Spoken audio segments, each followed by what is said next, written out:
кайсыстан келе жатырсыңдар? Сибирден Сүргүндөн ба? 2 жылдан бeri жолдомун.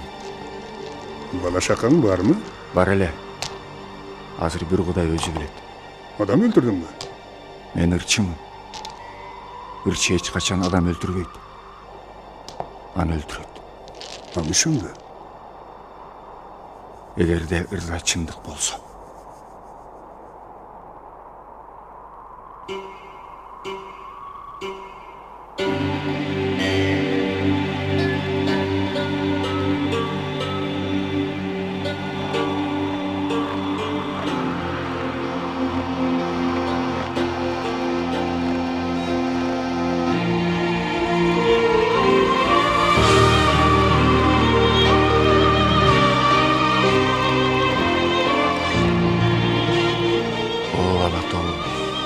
Бул мен Током Бозторгой. Ата журттун нукура байлыгы биз